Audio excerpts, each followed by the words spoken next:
aksi nyata saya dalam pembelajaran modul 1.4. Dalam aksi nyata modul ini, saya melakukan sesi berbagi melalui modal luring, yaitu dengan kegiatan IHT.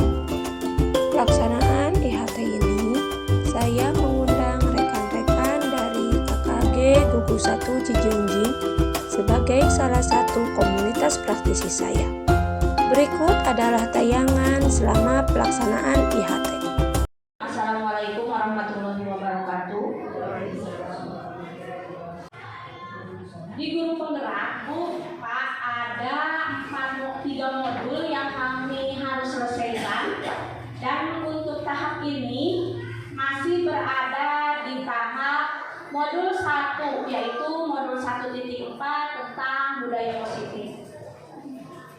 Mari kita sama-sama terapkan apa yang diterima di jalur guru penggerak ini dalam kehidupan sehari-hari kita di sekolah.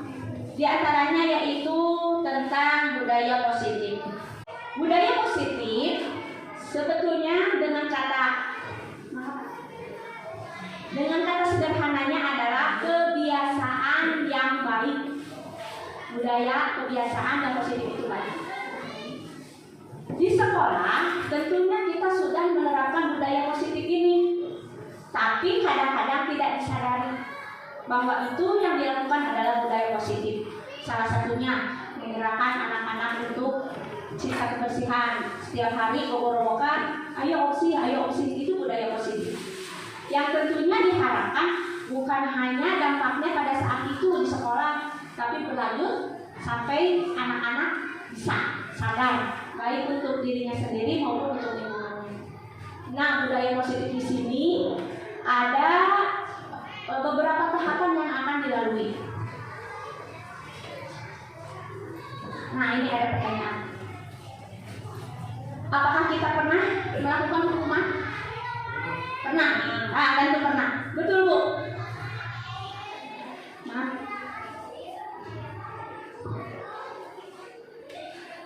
Hukuman dapat mendisiplinkan anak. Kadang-kadang kita ame budak nurut sama kita dikasih hukuman. Yang kedua, pemberian hukuman dengan hal positif seperti membaca atau membersihkan halaman sekolah dapat meningkatkan disiplin anak. Budak kecicing, sino maca atau sino nulis dengan berpikiran bahwa dengan seperti itu akan meningkatkan pengetahuan atau akan meningkatkan keterampilan menulis jika menulis.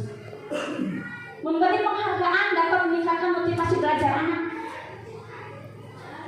Sok barudak, anu bisa, ku ibu diberi hadiah, ku bapak dikasihan hadiah. Itu dengan pikiran anu heula-heula.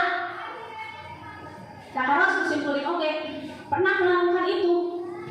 Nah, sekarang kita kaji apakah ini termasuk budaya positif atau malah sebaliknya.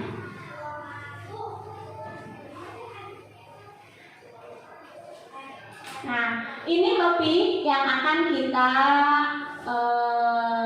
lihat atau kita pelajari untuk hari ini, yaitu disiplin positif dan nilai-nilai kebajikan universalnya. Kebajikan ya, Bu, bicaranya. Kedua, teori motivasi, hukuman dan penghargaan serta institusi. Yang ketiga, keyakinan kelas. Yang keempat, kebutuhan dasar manusia dan dunia berkualitas.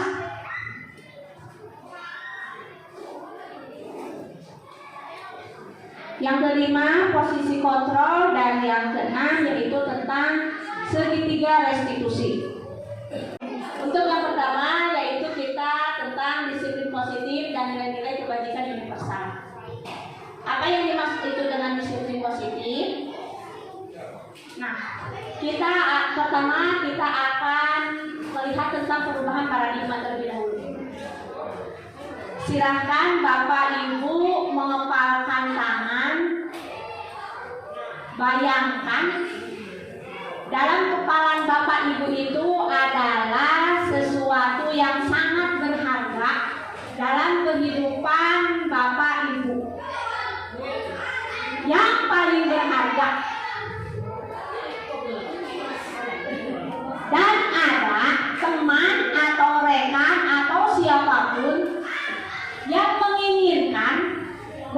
yang berada dalam kepalan tangan ibu bapak itu? Aya disuguhkeun Bu, eta disuguhkeun anu aya di kepalan tangan teh.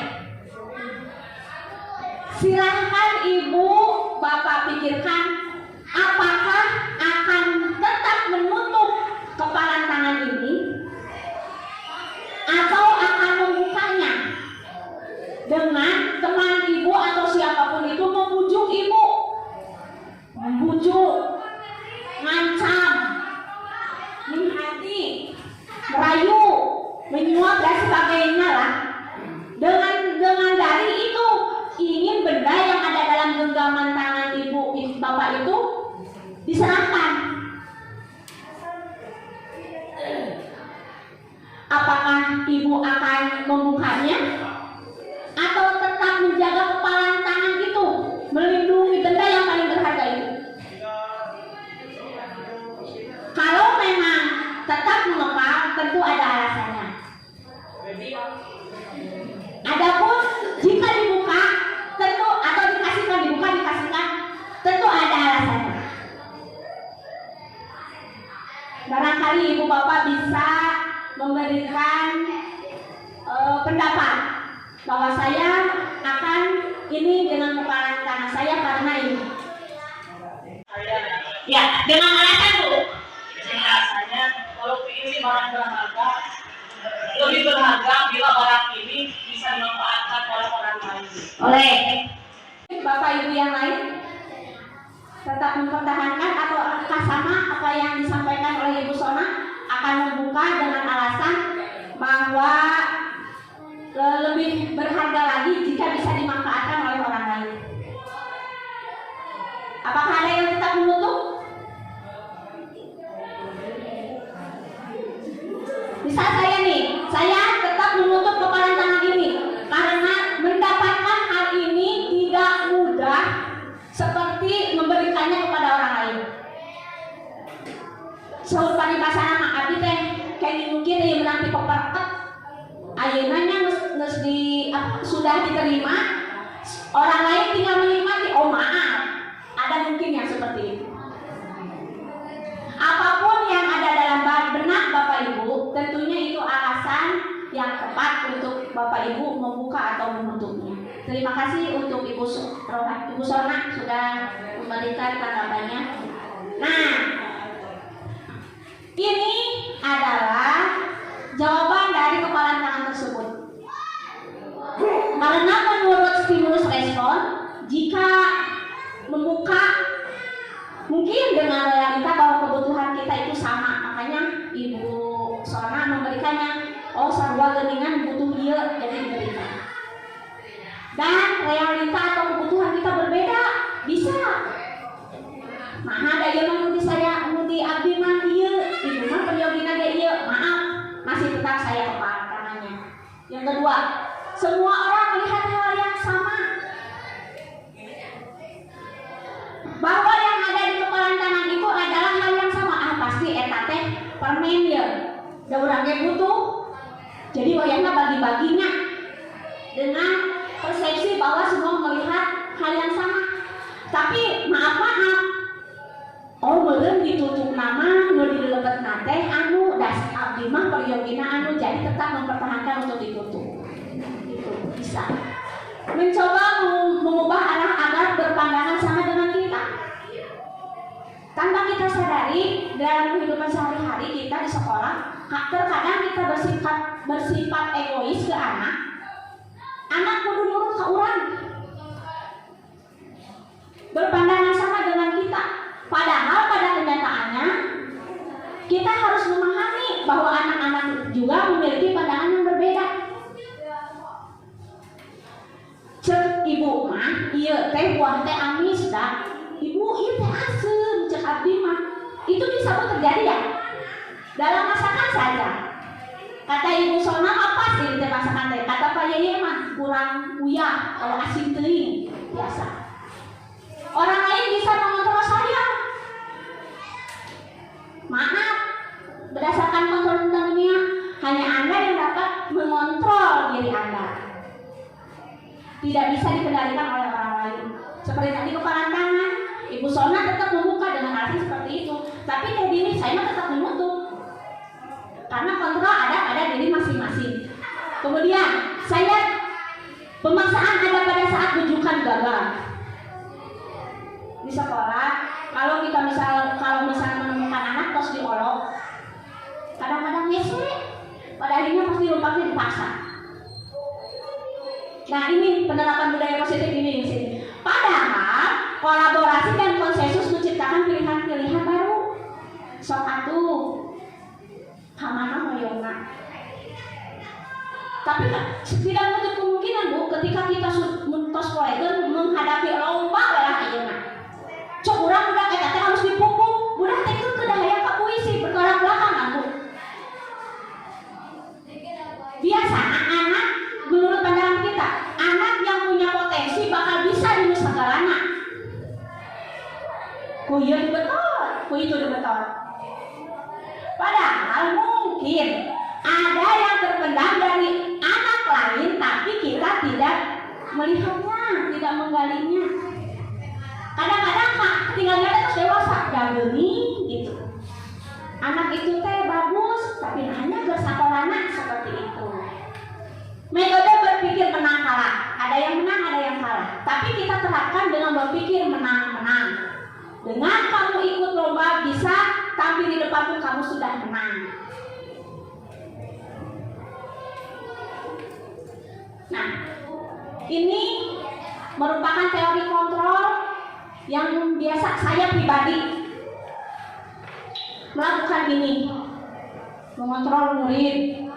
Ya tadi ya harus bisa mengikuti kemauan kita. Kedua, kritik dan membuat orang merasa bersalah dalam menguatkan karakter.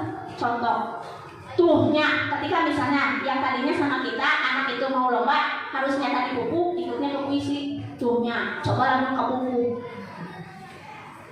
Secara tidak langsung itu akan membuat anak merasa bersalah Bu. Kemudian penguatan positif efektif dan bermanfaat, itu yang harusnya kita lakukan. Dan orang dewasa yang melihat untuk memaksa, sebetulnya itu tidak.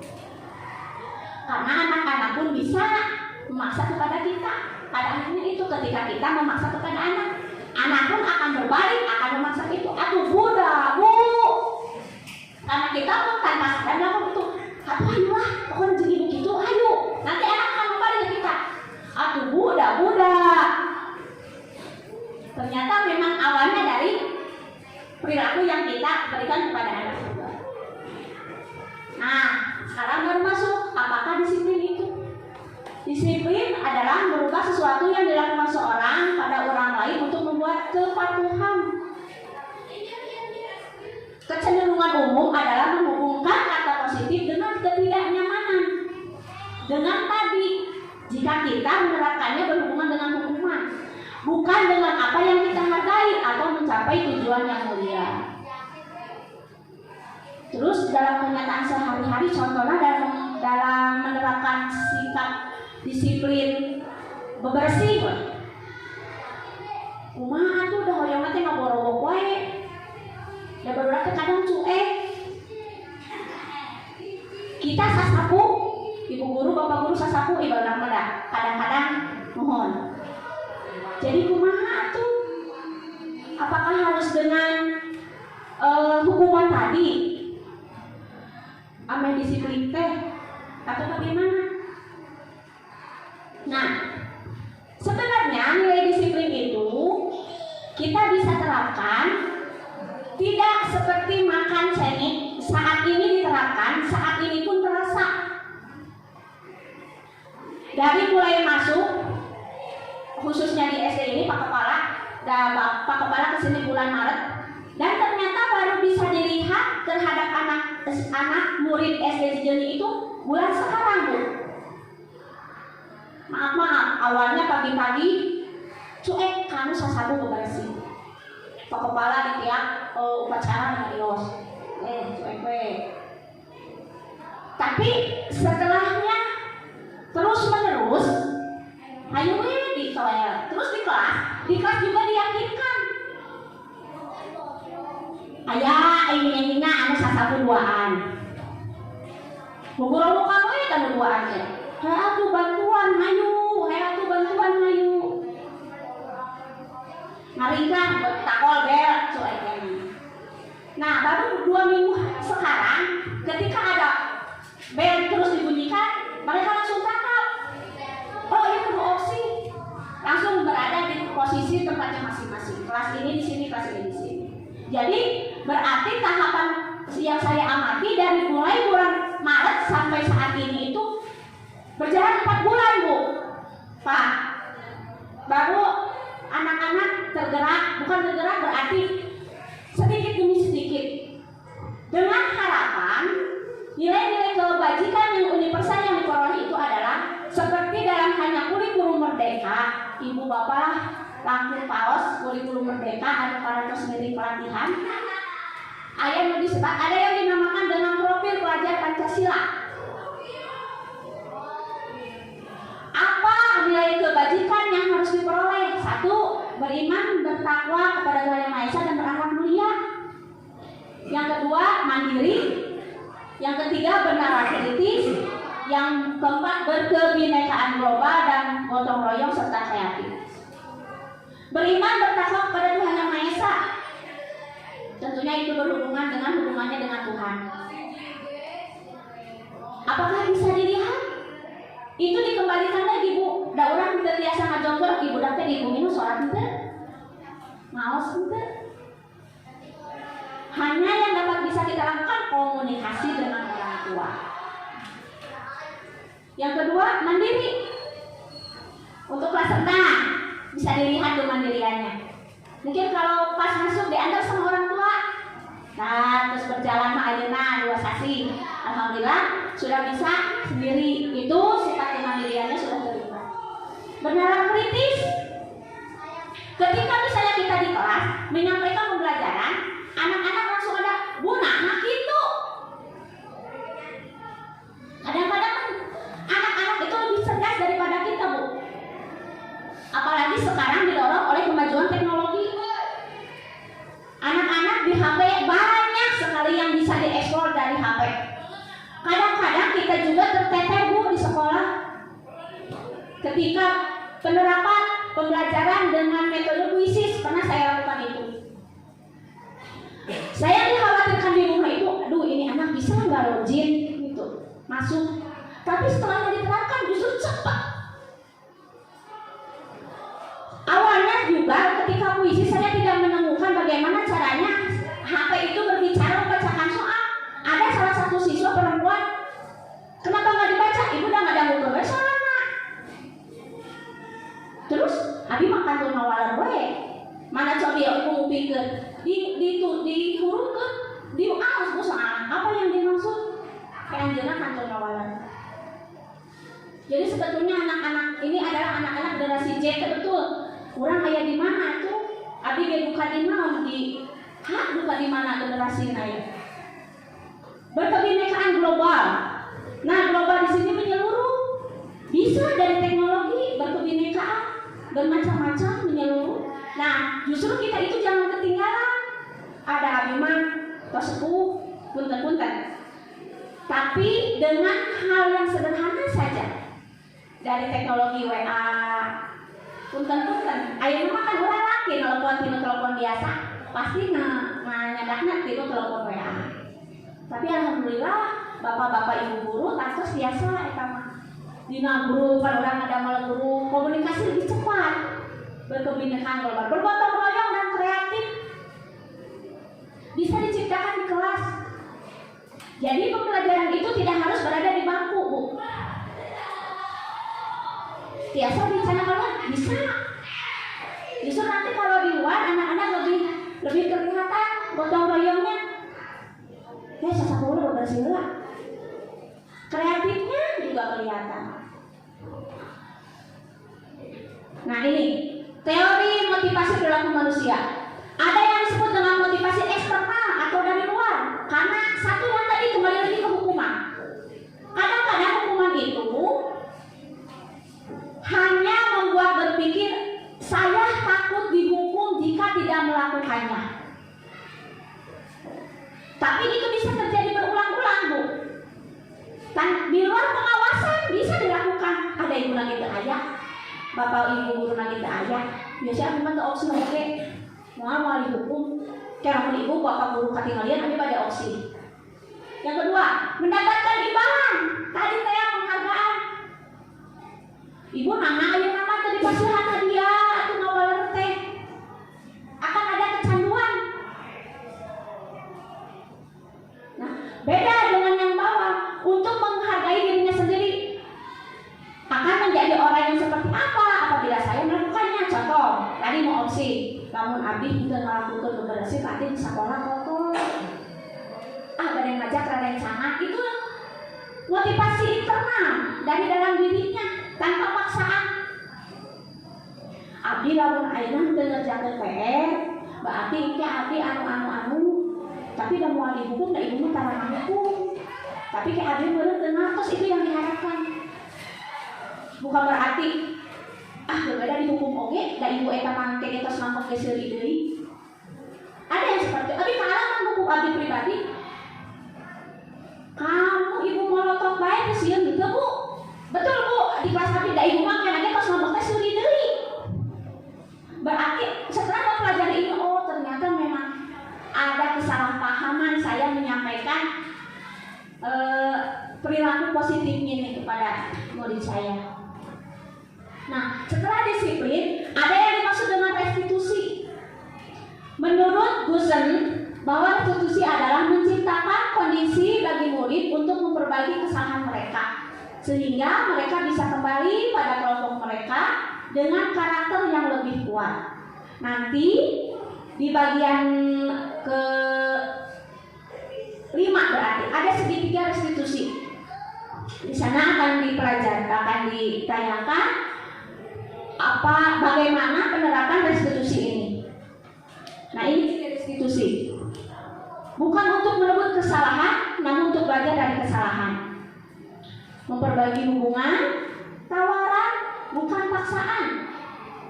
Contoh misalnya, ada kasus anak memakai pakaian yang bukan salah, tidak sesuai dengan jadwal yang telah ditetapkan. Harusnya hari Senin itu putih-putih, kerudung putih. Ini ada siswa yang memakai kerudung hitam. Kita coba dekati Bu. Entong jangan dulu di judge gitu. Kurang teman kerudung bodas, tapi kita dekati. Dengan lemah lembut, kadang-kadang mimik muka kita mempengaruhi Bu. Si Bu eta mah galak gitu kan. Dek, kunaon biasa dipanggil ku ibu, pasti bingung awalnya. Buka Bu, ayeuna dinten naon? Dinten Senin. Padahal aku mah acukna putih-putih Bu, terus kerudung mah putih. Ada hidung? Oh iya Bu, hidung. Nah itu kan di anjeunna. Terus kumaha atuh kedahna?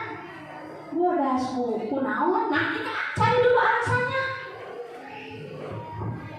Kebutuhan dasar yang mendasari tindakan. Kenapa memakai kerudung hitam? Ibu, saya minat nggak pergi dari rumah, kerudung putihnya ketinggalan, saya lupa. Terus untuk memperbaikinya apa?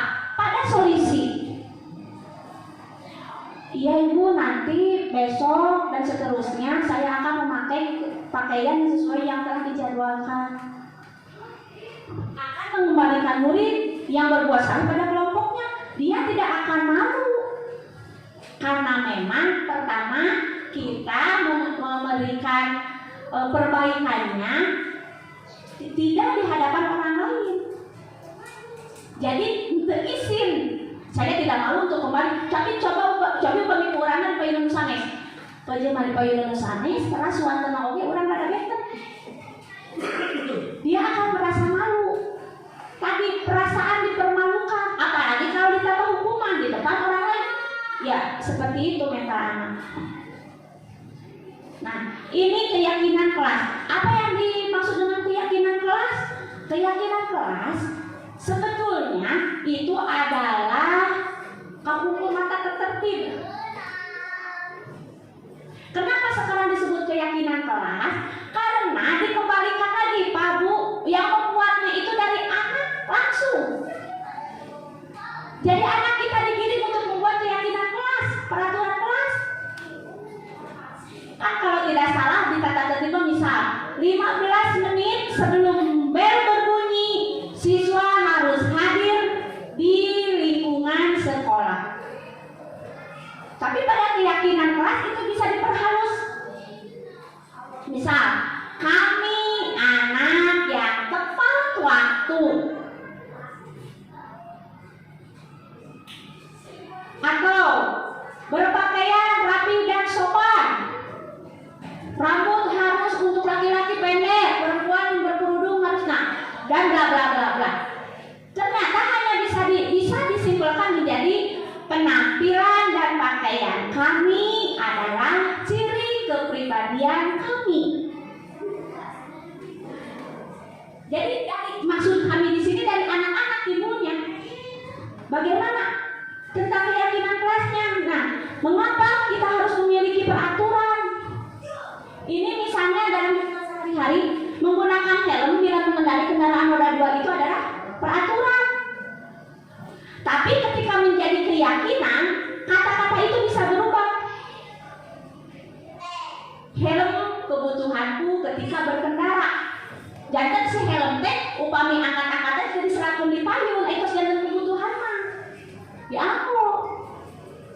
Demi keselamatanku berkendaraan, bermotor, saya harus memakai helm. Tapi gunakanlah helm demi keselamatan. Pasti beten makna.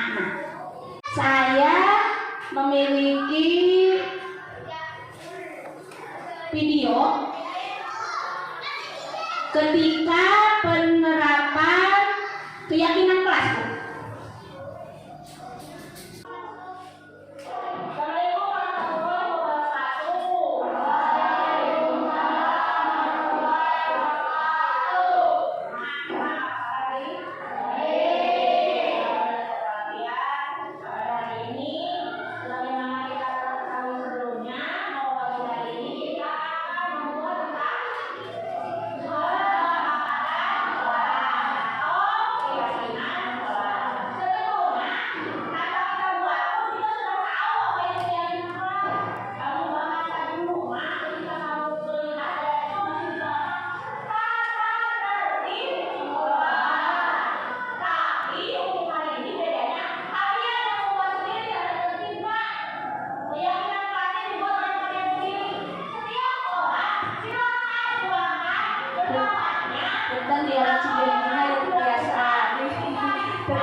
ini siswa diberikan kesempatan untuk menuliskan keyakinan yang mereka akan laksanakan di kelasnya. Berikan kebebasan. Jangan jangan dibatasi. Biarkan saja dengan kata-katanya sendiri.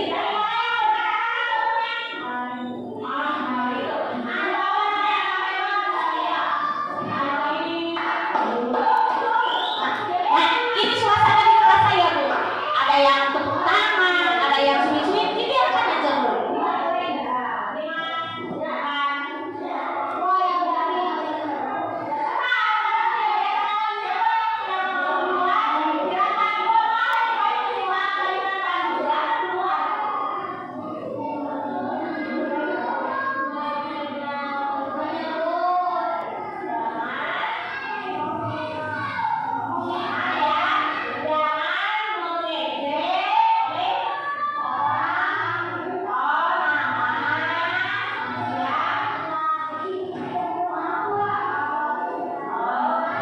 Ini yang dituliskan oleh murid atau siswa adalah yang memang terjadi sehari-harinya di sekolah.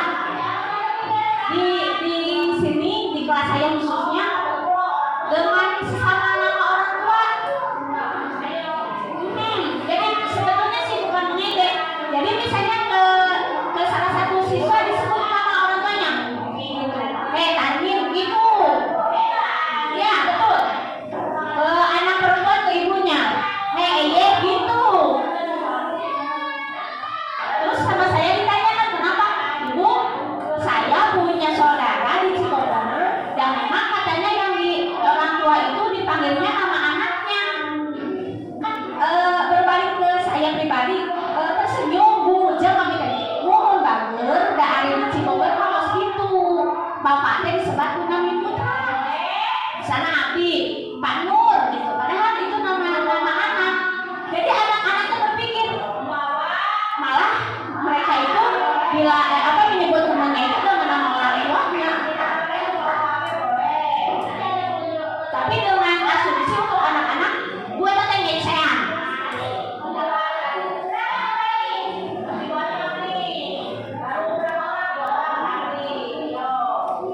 Apakah ada kendala? Ada.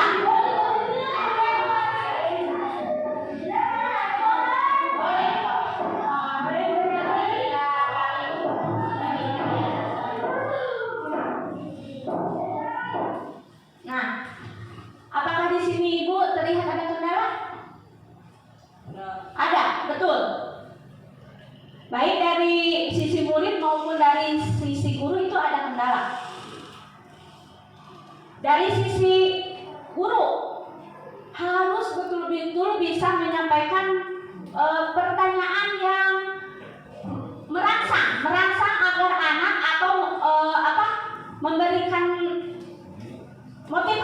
motivasi bujukan kepada anak agar mereka itu mau menyampaikan tulisannya. Tadi terdengar di belakang sirih borobok untuk mengeluarkan pendapat, tapi bukan untuk menuliskan ke depan. Itu juga suatu kendala. Setiap sekolah, setiap kelas akan mengalami kendala yang berbeda. Saya dengan murid 18 hanya ada berapa siswa yang bersedia untuk menuliskannya. Maaf, seperti Bapak Karewos. Ya sok, kamu tuh kemana Bang nuliskan? Itu terjadi Bu, Pak. Tapi dia bisa menyebutkan apa keyakinan kelas yang akan kita setujui, bisa. Cuma malu untuk ke depan. Jadi seperti itu, sehari-hari saya masih sigel. Kumana Ji? Di kumana gitu. Nah, kita harus cepat tanggap. Ya apa tadi yang sedang didiskusikan? Iya Bu, si iya cina iya. Saat itu ke depan, Ibu izin kenapa? Dan juga ada sebelah sini yang kesorot, anaknya kan kecil. Tapi mah Ibu dekat tepi. Yang paling bawah atuh deh kata saya. Abongan sok disungsungikeun ai papayun teh cenah. Nah itu justru itu bisa menjadi suatu keyakinan kelas juga. Kita lihat lagi.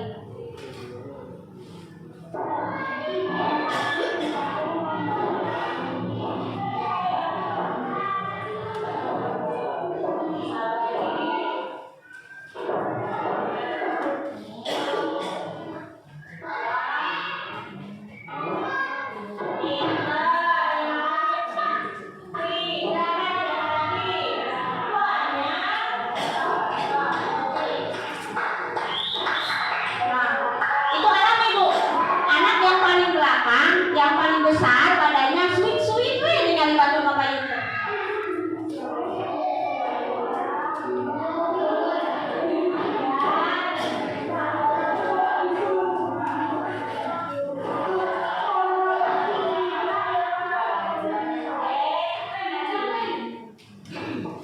Mengapa kita tidak sendiri saja, ibu bapak gurunya yang memberikan keyakinan kelas? Itu diulang bu ngawitana.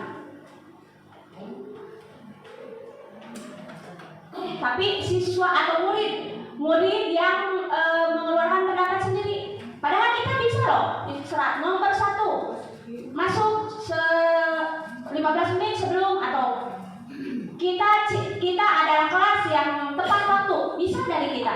Tapi kenapa tidak dilakukan bu, Pak? Itu kan sesuai dengan pengalaman anak masing-masing. Nah, itu salah satunya. Sesuai dengan pengalaman murid kita masing-masing. Tadi dengan menyebutkan tidak mengejek nama orang tua, tidak serta-merta murid itu bisa mengeluarkan pendapat dan menuliskannya tanpa tidak mengalami dalam kesehariannya. Membuang sampah sembarangan, berarti itu terjadi. Karena mereka di sini pun mereka tidak menyebutkan bahwa ke sekolah harus menggunakan kendaraan atau bis sekolah, tidak. Karena memang siswa kita tidak mengalaminya. Ada yang menuliskan kalau tidak salah itu misalnya tidak boleh main PS atau menonton PS. Sama saya didekati, kok bisa deh menuliskan di sana?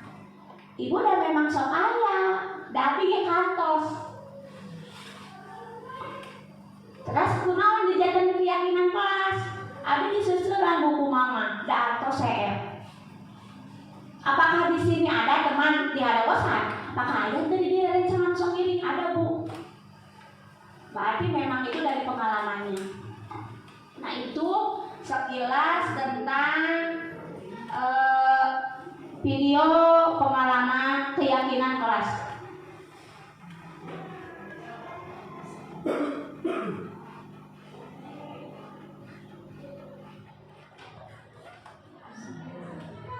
Dan ini adalah hasilnya dari video tersebut.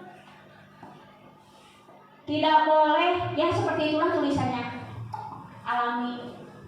Tapi dengan ini kita tentunya merasa senang. Oh bahagia, alhamdulillah ternyata anak-anak kita bisa berpendapat asal kita betul-betul bisa menggali, membujuk, ngalayuna. Misalkan anak-anak kita itu mau berpendapat. Apakah ini yang pada akhirnya ditulis sebagai keyakinan kelas? Tidak bu. Karena apa? Kita bisa merangkumnya. Disatukan contoh. Jangan mengejek nama orang tua. Tidak boleh tidak boleh mengganti mencoreti buku teman. Terus tidak boleh membawa HP. Mungkin ketika kita membaca tidak boleh mengejek teman dan tidak boleh mencoret-coret buku teman, kita bisa merangkumnya dalam kita saling menyayangi, menghargai, menghormati. Terus tidak boleh mencontek saat ulangan. Mungkin kita bisa keyakinan kelasnya, kami adalah siswa atau murid yang bersikap jujur. Apakah hasil rangkuman kita diutarakan lagi? Utarakan lagi bu. Kita buat lagi kesepakatan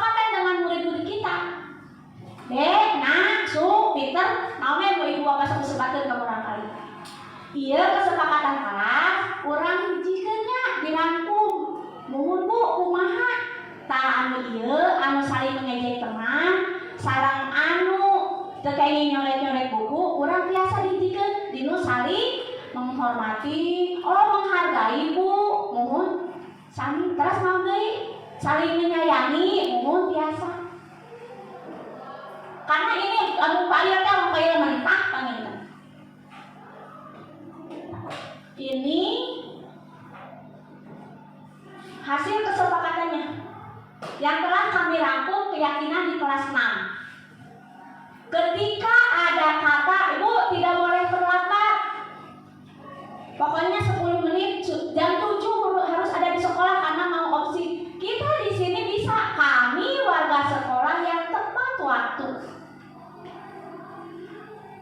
Bentuknya Bu sareng tata tertibna. Padahal kadang-kadang kene.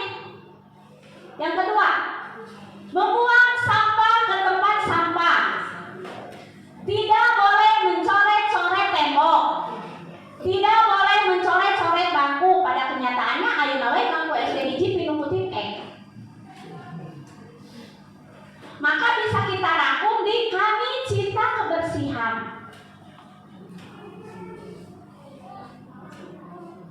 Luar kelas adalah tempatku saat istirahat. Tidak disebutkan jam istirahat, semua murid berada di luar kelas. Mereka akan merasa bahwa itu diatur.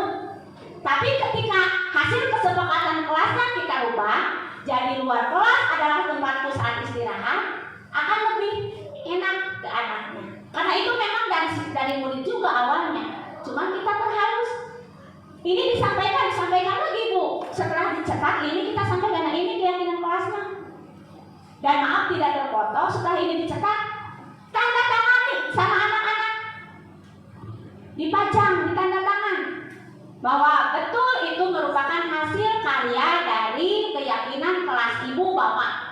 Kalau misalnya di kelas 4, berarti keyakinan kelas 4. Kalau di kelas 3, keyakinan kelas 3. Apakah keyakinan kelas itu bisa digabung semuanya? Nantinya jadi keyakinan sekolah, betul Bu. Pakaian dan penampilan adalah cermin pribadi kami. Lebih halus jika dibandingkan dengan pakaian hari Senin. Tapi kita sampaikan juga itu dari, ayo peraturannya hari Senin apa, ini berarti kita kesini ya, pakaian dan penampilan adalah cerminan pribadi kami. Rambut bagaimana? Harus pendek Bu untuk laki-laki. Tidak disebutkan di peraturan itu. Kami saling menghormati, menghargai dan menyayangi. Tadi yang saling mengejek, tidak mencoret-coret buku orang lain, tidak mengganggunya saat belajar, itu kesana. Dan aman, nyaman dan tertib adalah suasana lingkungan kami. Menjaga ketertiban, menjaga keamanan akan lebih halus jika kata-katanya kita ganti seperti ini. Itu keyakinan kelas. Nah, ini ada peraturan Bu, tapi keyakinan kelasnya kita bisa perhalus. Selalu kembalikan buku ke tempatnya. Keyakinan kelasnya yang bisa dibuat apa Bu? Biar tidak terlalu istilahnya menjadi sebuah peraturan. Misal, selalu kembalikan buku ke tempatnya.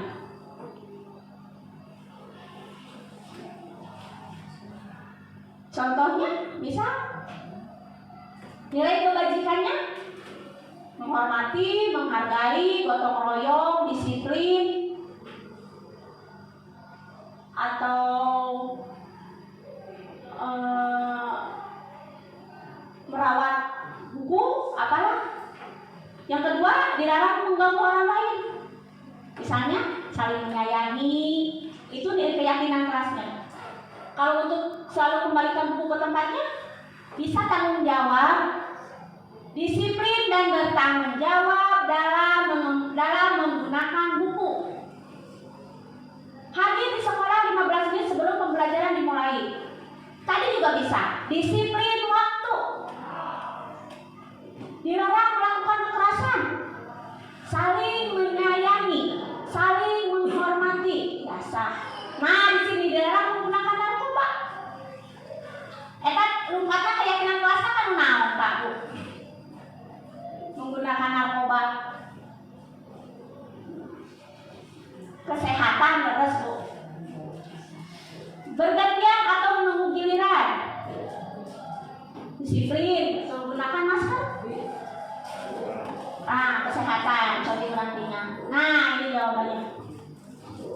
Selalu kembalikan ke tempatnya, tanggung jawab. Dalam mengganggu orang lain, menghormati. Hadir 15 menit sebelum pembelajaran, menghormati orang lain juga bisa, Bu. Misalnya ke suping, badaya acara, tapi dacan hadir, yaitu nusanes pangitan nangtosan. Dilarang melakukan kekerasan, saling menghormati keselamatan, menggunakan narkoba kesehatan, bergantian atau menunggu giliran, menghormati orang lain, bersabar, dan menggunakan masker adalah untuk kesehatan dan keselamatan juga. Nah, disiplin itu kita dalam penerapannya tidak terlepas dari kebutuhan dasar manusia. Karena apa yang dilakukan oleh murid ataupun kita adalah berdasarkan kebutuhan dasar manusia. Apa sajakah itu? Nah, ini. Kebutuhan dasar manusia yang pertama adalah kebutuhan untuk bertahan hidup. Yang kedua, cinta dan kasih sayang. Yang ketiga, kebebasan. Yang keempat, kesenangan atau have fun. Dan kelima, kepuasan atau power. Contoh, ketika kita menghadapi seorang siswa dengan karakter yang unik dan berbeda-beda setiap kelasnya. Anu 17 karakternya 17, anu 20 karakternya 20, bahkan yang 6 orang pun karakternya yang 6 orang. Setiap yang mereka lakukan punya dasar, alasan. Ketika bisa melakukan kekeliruan, anak itu bisa cicing di kelasnya, tidak bisa diam, aktif. Kita harus tahu apa penyebabnya. Mungkin karena kebutuhan untuk bertahan hidup. Ya, kunaon bisa tidak cicing. Ibu dari kenal ibu dari si eta mah yang kenal wae ieu. Ibu dari si eta mah rambutan wae ieu. Mungkin untuk kebutuhan dan bertahan hidup. Karena dia memang tidak memiliki itu dan butuh. Atau karena cinta dan kasih sayang. Karena mungkin di rumahnya orang tuanya sibuk atau apa, faktor lingkungan jadi kurang kasih sayang. Atau bahkan dia memiliki kebebasan, bebas we, dari rumahnya gitu perlakuannya, bebas. Atau hanya kesenangan saja, resep we, lulung patante, aya hiburan. Dan yang lain kekuasaan, karena dia memang ingin menguasai di kelasnya, ingin saya yang paling hebat, ingin saya yang paling utama. Kalau misalnya apa-apa harus saya dulu. Itu adalah kekuasaan. Nah, bagaimana kita dalam menghadapi semua itu? Ada 5 posisi kontrol yang kita terapkan dalam mendisiplinkan siswa atau murid sehingga terbentuk budaya positif dengan tidak melupakan tentang 5 kebutuhan dasar manusia itu. Apa saja itu 5 posisi kontrolnya? Yang pertama sebagai penghukum. Yang dari awal kita sudah sebut-sebut penghukum. Pada posisi penghukum ini biasanya ada kata-kata yang menyindir, menghardik atau menunjuk-nunjuk, dan perkataannya pun biasanya lebih tegas. Bahasa tubuhnya pun akan berbeda. Dan guru biasanya berkata, kalau kamu tidak melakukannya, maka saya akan, nah itu, sok sia. Ada dilakukan semua. Lalu mau dilakukan, tidak itu ibu mah, itu penghukum. Dan tanpa sadar Bu, saya pribadi pun pernah melakukan itu. Pada awalnya dengan berpikiran dengan memberikan hukuman seperti tadi, anak akan disiplin. Atau mungkin yang kedua, membuat rasa bersalah, berceramah, menunjukkan kekecewaan mendalam. Kamu sudah mengecewakan ibu. Coba kalau kamu tidak berbuat seperti itu. Bagaimana kalau orang tua kamu mengetahuinya? Padahal rasa kurang eta teh lemesnya Bu. Ternyata di benak murid-murid kita itu justru memberikan rasa bersalah. yang pada akhirnya akan memberikan dampak negatif, sehingga mereka tidak berkata jujur, menyembunyikan kebohongan, ada perasaan takut.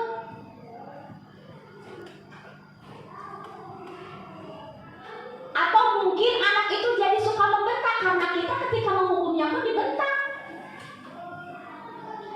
Ataukah kita bisa menjadi teman? Nah, di sini Bu yang menjadi teman membuat alasan untuk murid-muridnya, ayolah nak, atuh sok gamelan lah. Upami kita di gamelan, kamu upami pak kepala tenang ibu nu isina. Itu seolah-olah menjadi teman. Ayolah, ayo kerjasama yang baik ya sama ibu. Padahal itu perasaan sudah halus banget. Ya, nah di sini apa dampaknya? Jadi anak-anak itu ketergantungan. Ah, tuh baik-baik. Kayaknya dalam waktu dikerjakan kita si ibu mah sok-sok kolok, malahan namun si gali lama jadi dibantuan. Soalnya nggak enak terasa Bu, lama sudah tak sakit nih, tak sembuh. Terus kalau kuat jadi ibu lah, minta lagi. Kenapa ibu mayur? Ah, pada akhirnya pada bantuan itu. Kalau pemantau yang seperti apa? Bisa ada suatu kasus, anak tidak mengerjakan tugas.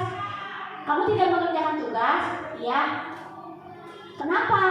Maaf Pak, bukunya ketinggalan, Bu, bukunya ketinggalan. Bisakah kamu mengerjakannya sekarang? Bisa Pak, nanti istirahat ya. Istirahat ya, sama Bapak ditunggu ya di sini mengerjakannya. Itu sebagai pemantau. Dan itu merupakan unsur yang eksternal. Tapi ketika di tempat dan pemantau bisa disebut dengan motivasi intrinsik dari dalam. Tapi ada yang lebih tepat Bu, sebagai manajer. Tadi nama manajer Bu yang pertama, betul kesabaran kita harus diuji.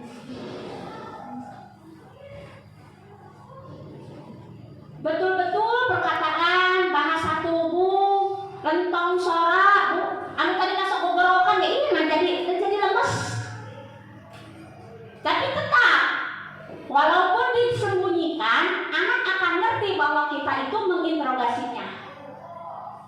Tapi anak akan terbuka karena mereka tidak merasa dihukum, tidak merasa diberikan beban rasa bersalah, bahkan tidak untuk menjadi teman. Tetap mereka memandang kita itu sebagai bapak ibu gurunya.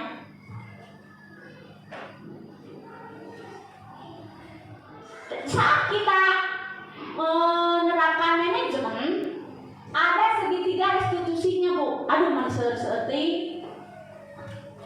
pada segitiga restitusi ini yang dilakukan adalah yang pertama yaitu validasi tindakan yang salah, menstabilkan identitas dan menanyakan keyakinan.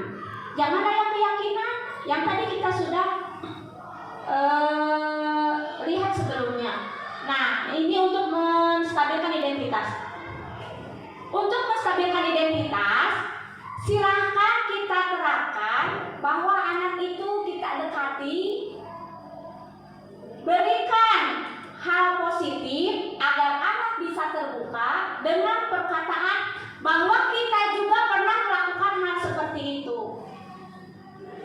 Ayo nak, kalau salah itu nggak apa-apa, manusiawi. Ibu oke pernah aku melakukan kesalahan. Bapak ibu juga salah, tapi kita akan menyelesaikannya. Nah itu suaranya juga lumayan berpengaruh Bu. Bapak ibu di sini lebih tertarik untuk menyelesaikan masalah, tidak akan menyalahkan kalian. Nah ini untuk validasi kebutuhannya. Kita tanyakan alasan. Tentunya kamu punya alasan kenapa melakukan itu ya. Contoh misalnya, lu istirahat kamu kuping dia kurang kali, anu silih sentak, dicanda, lu izinan nangis. Biasanya soalnya barudak anu para saya, kamu di kelas bawah, canda, aku nafsu, ada. Ibu dari yang sendiri aku naon. Sok teu kenging ieu sok bios. Nya ibu udah beri wae, sami ibu ge kakaknya kantor seureuy. Seolah-olah kita itu masuk ke dunianya. Kantor seureuy itu untuk tadi, untuk yang langkah pertama. Tapi tentunya ada alasan kenapa. Nanti akan dijawab. Nya ibu udah abi mangan heureuy ibu. Terus kenapa atuh dedena ininya nangis? Ibu udah heureuy pada si eta membalik itu. Dari keduanya ada alasan. Yang membuat kamu menangisnya apa? Saya sakit hati bu, di ecean, tuh kan di ecean, ya udah abi mau heureuy hungkul. Itu alasan. Boleh kalian saling apa bercanda, tapi jangan kelewatan. Emang di ecean naon? Nanti kan bilang, bu, cenah abi kayak bapak abi kasih anu gitu. Nggak emang udah bapak kasih enak kan pasti muncul perkataan-perkataan yang memang pada saat itu dialami oleh murid-murid. Nah, dalam menyelesaikannya kita kembalikan lagi ke keyakinan kelas yang sudah disepakati dari awal. Kan tadi kesepakatan kelas tadi sudah dibentuk nih di kelas. Ayo, dengan kejadian ini, adakah keyakinan kelas yang kalian lupakan? Kembalikan lagi. Ada bu, apa? Itu bu saling menyayangi ya. Berarti kalian untuk memperbaikinya bagaimana?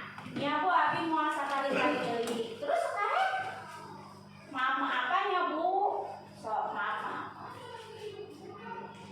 Heda berdui, iya itu anak-anak. Karena kalau menurut kita, saya kumaha budak ayeuna gelut, da besoknya biasa deui.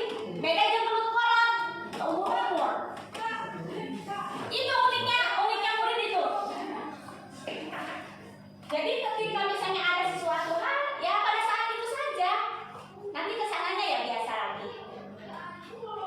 Nah, ini saya punya sebuah video tentang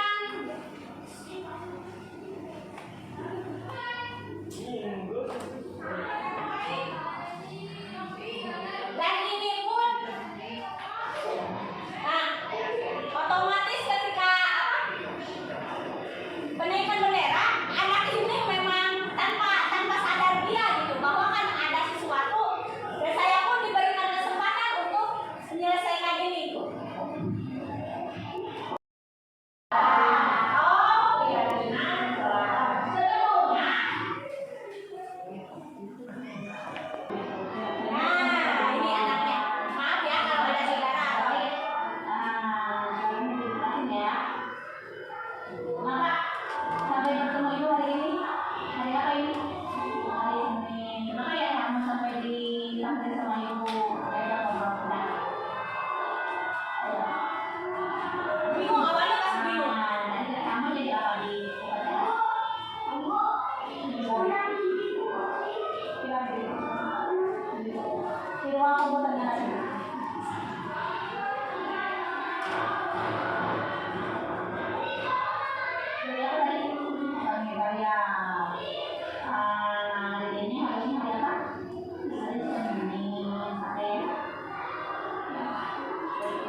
bulan ini gitu.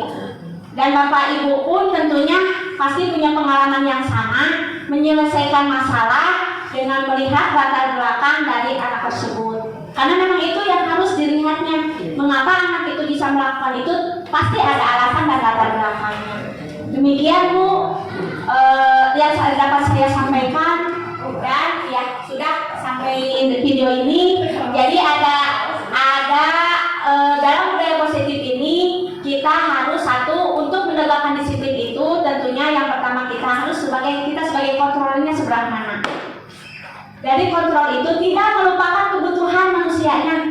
Kontrol kita yang tadi yang paling efektif itu tentunya pada manajemen, kontrol manajemen. Itu dengan melihat latar belakang kebutuhan manusia dasarnya, kebutuhan untuk mempertahankan hidup, kasih sayang, kebebasan, kekuasaan, atau hanya kesenangan saja. Untuk menyelesaikannya dengan apa? Penerapan segitiga restitusinya tadi. Dengan cara validasi kesalahannya, keyakinan kelasnya yang telah kita sepakati diingatkan kembali, yang pada akhirnya nanti akan terbentuk karakter profil pelajar Pancasila yang merdeka belajar. Karena menurut Ki Hajar Dewantara, kita itu tidak menuntut murid, tapi menuntun murid. Karena murid itu punya karakter yang unik dan masing-masing, tidak bisa dipaksakan mengikuti karakter kita.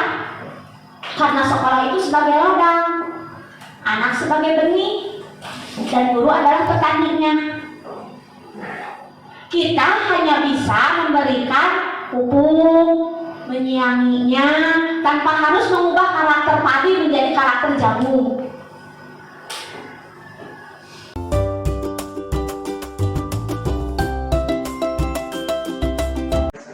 Semangat Pak. Masalah keyakinan kelas atau tata tertib, Mohon. anak terkumpul ya. Mohon. Tapi ya tetap bisa selesai dalam satu Hari. hari itu. Bisa. Terus yang mendatangani semua yang ada di situ Pak, ya. Ya, anak-anak kelas kita Pak. Karena keyakinan kelasnya itu dari anak-anak. Tata tertib. Apakah dari itu Dijadikan tata tertib? Iya. Bisa. Memang itu harusnya seperti itu. Jadi di tiap kelas dibuat dulu keyakinan kelas. Nanti kita berkumpul lagi rapat. Soal bahasa keren nama rapat deui. Dari tiap kelas itu digabung. Seperti tadi kan udah kali tidak boleh, harus ini. Tapi kita dirangkum. Nanti pun menjadi keyakinan sekolah adalah hasil kesepakatan dari seluruh warga sekolah. jadi harus nurutin bahasa anak itu? Ya. Iya. Kalau untuk di kelas itu, tapi kalau untuk di keyakinan sekolah bisa kata-katanya dispesifikan, tidak misalnya kami tidak, atau warga SD Negeri Cijanjing 1 adalah warga yang tepat waktu. Nah, di sana kan sudah terangkum, obatnya datang 15 menit. Nah, itu adalah yang kami pahami untuk Nuhun. Orang di kelas genap, di kelas genap, soal kelas ini, kelas hiji, iya teh korban perasaan teh main kuat gitu. Jadi cepat emosi. sekarang ini Awal-awal, tapi semakin kesini Ya paling enjoy. Ya karena mungkin pertama kita terbiasa menghadapi kelas tinggi itu. Ketika suara teh kadang-kadang yang belum mulai juga menjadi seorang yang gagal perkasa ketika di kelas tinggi gitu. Tapi ketika di kelas ibu dikembalikan ke kelas rendah, penyesuaian tidak akan langsung hari ini ditempatkan, hari ini berubah. Begitupun dengan siswa murid seperti yang tadi Bapak katakan. Bangun merenang pada akhirnya tadi obatnya tambah sudah baik segede mahal. Tetap berarti kembalinya kesabaran kita dalam menghadapi murid kita. Gitu. Bagaimana cara kontrolnya di kelas 1, kelas 2, kelas 3 tidak akan sama cara kontrolnya dengan di kelas tinggi. Gitu. Mungkin Berarti karakter betul Pak. Kalau misalnya bisa diskusi, tapi cara penyampaian dan mimik muka serta bahasa tubuhnya untuk kelas rendah akan lebih rendah, lebih luas. Pak, hiji-hiji kuruna. Cocok sama kelas Iya, hiji benar. salah. Anu gede ambek mah tong ditempakeun hiji dua tilu. Tes wae pelan-pelan. Ya. Bohong Bapak. Kan muji ke kelas hiji pang-pangna mah. Betul, Pak. Muji sagala-galana ku sabarna, ku getena mun aya